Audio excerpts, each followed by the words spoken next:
na nakasaad sa Article 2, Section 26 ng 1987 Constitution ng mga sumusunod.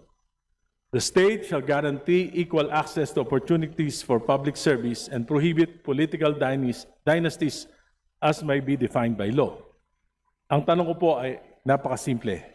Tama po ba na ang utos ng konstitusyon sa Kongreso ay magpasa ng batas na magbabawal sa political dynasties? Tama po yun, Mr. Speaker. Hindi po ba sinabi ng konstitusyon na i-regulate lamang ito?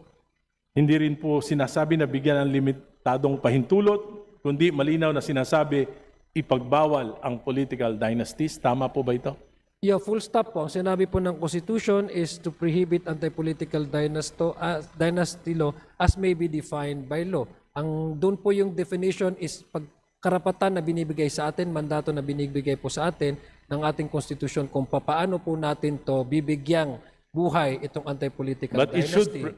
prohibit. Pero if I may be allowed, Mr. Speaker, pero siyempre, kung wala pong absent po talaga yan sa Constitution, babalikan din po natin yung intent ng batas na iyon. Tama po. Ang intent po ng batas na iyon, titingnan po natin kung paano po nagkaroon ng diskusyon ang mga framers ng Constitution.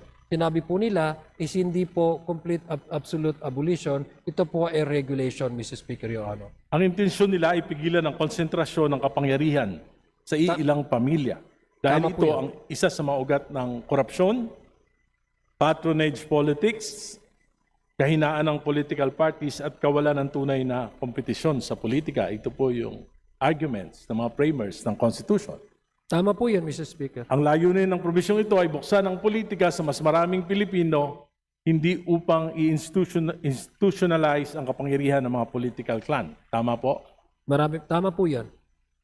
Ngayon po, Ginoong Sponsor, ayon sa bersyon ng inyong committee, pinapayagan pa rin ang mga magkakamag-anak hanggang ikalawang antas ng consanguinity o affinity na sabay-sabay humawak ng posisyon sa gobyerno basta't magkakaibang antas o posisyon. Tama po ba yon? Tama po yan, Mr. Speaker. Halimbawa, isang miyembro ng pamilya ay pwedeng tumakbo, manalo sa posisyon ng national, for example, senador. Halimbawa, si Senador de la Cruz. Tama po ba yun? Tama po, Mr. Speaker. At Maaari din yung po siyang matalo. ang kanyang anak ay pwedeng tumakbo at manalo bilang gobernador, makaupo bilang gobernador. Pwede po yun?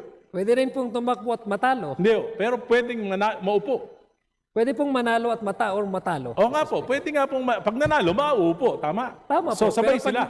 Tama po. Isang senador, isang governor. Tama? Tama Sabay po yun. sila. Pwede pong maging sabay, pwedeng hindi magsabay, pwedeng matalo yung isa Hindi sa nga po, kanila. kung mananalo, sabay sila, pwede. Kung yung frame of mind nyo po, ang gusto nyo Hindi pong po, yun ang frame. Ang tinatanong ko lang po, simple lang. Kung sabay silang manalo, sabay sila makakaupo. Tama? hypothetically, posible mangyari po. Mr. Yes. Speaker. At nangyayari po yan. Tama naman po, Mr. Speaker. Marami pong, may senador po, mayor, ang asawa. Tama po? Tama po. Ayun, tama. At yung kanyang isang anak, pwedeng maging congressman sa District 1 ng kanilang probinsya. Tama rin po yun. So tatlo na sila. Yung isa pong, yung asawa ng kanyang anak ay pwedeng tumakbo rin sa District 2 at manalo, makakaupo rin po. Posible rin po, Mr. Speaker. Apat na. Pero let me, kung marapatin po. Hindi po. Ang tinatanong ko po, hypothetical to. Pwedeng apat. Okay. Di ba? O pwedeng apat. Ngayon po, yung kanyang apo, tumakbo rin at nanalo bilang mayor nung capital town. Pwede pa rin po ba yun? Makakaupo pa rin? Napaka-active naman po ata yung pamilya. Marami yan dito sa Kongreso. Hindi po yan hypothetical, nangyayari yan sa kasalukuyan. 5, pwede sila, pwede. Pwede rin po matalo. Oh, pwedeng manalo, makakaupo pa rin. Ayon sa proposal ng batas na yan. Pwede po maging vice mayor nung kanyang apo, yung kanyang pinsan. Kung tatakbo po yung kapatid niya na sobrang active sa isang munisipyo, dahil mas active naman po yung kapatid na isang munisipyo, bawal na po yun. Kasi hindi po pwedeng... Hindi po, sinasabi ko po, yung pinsan niya, tumakbong vice mayor niya, pwede? Pwede naman po yun. Dahil second degree lang. At yung pinsan niya sa isang kapatid ng kanyang tatay, tumakbong konsyal, pwede pa rin pong manalo. At makaupo. Tama po? Tama po. So 7 na sila. At yung asawa nung kanyang yung asawa ng kanyang ang kapatid ng kanyang asawa ay tumakbo naman bilang barangay captain. Pwede pa rin. Tama po? Tama po, pero pwede po ako mag-explain kasi puros lang kung tama o mali. Hindi, yun ang Hindi, inaano ko. Walo kung na. mamarapatin Walo na. I Kung am asking mamarapatin this po- question. This is Let me just a allow me- premise. This is just a premise at meron po tayong Okay, but let itatanong me pagkatapos. explain, Mr. Speaker. If my good Hindi po. friend, isa sa pinaka nirerespeto ko.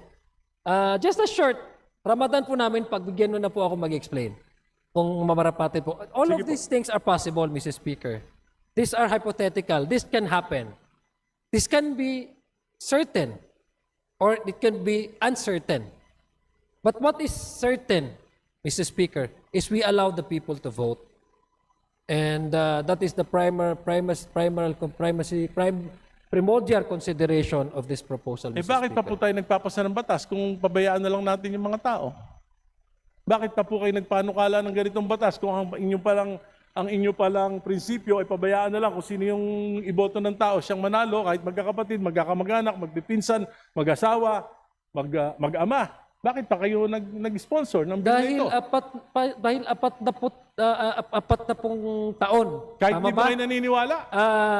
Naniniwala po ako dahil ang Constitution po ang nagsasabi, Mr. Speaker. It's not even your decision, Mr. Speaker. It's not even the decision of Congressman Irice.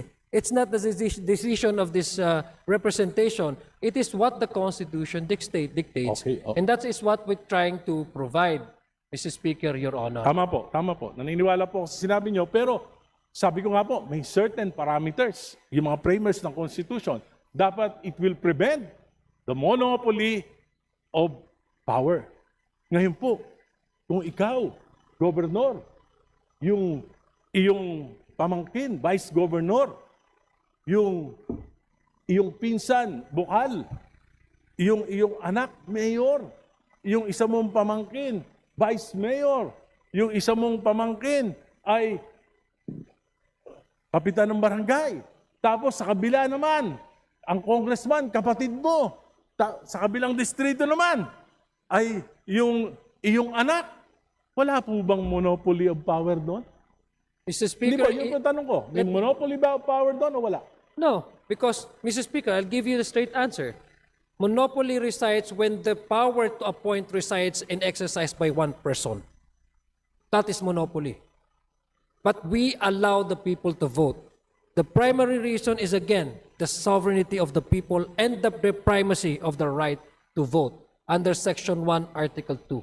Kung may monopolya po, Mr. Speaker, ay kung i-appoint ito at ang magde-decide lang po ay isang tao na paupuin ang ang kapatid or anak or asawa sa isang posisyon, that is an abuse of power. That to me is a blatant abuse of power and a monopoly. The most dangerous form of monopoly. But this time we present individuals to the voters and the voters vote. That's what the Constitution So says. hindi And po that's what kailangan, I'm trying to, yung that is sinasabi what niyo po, I'm hindi trying na to kailangan provide. itong batas na ito. So in terms of what now, Mr. Speaker, based on the status quo, just for the sake of argument, Mr. Speaker, that could be what could be described as something that is predominantly controlled by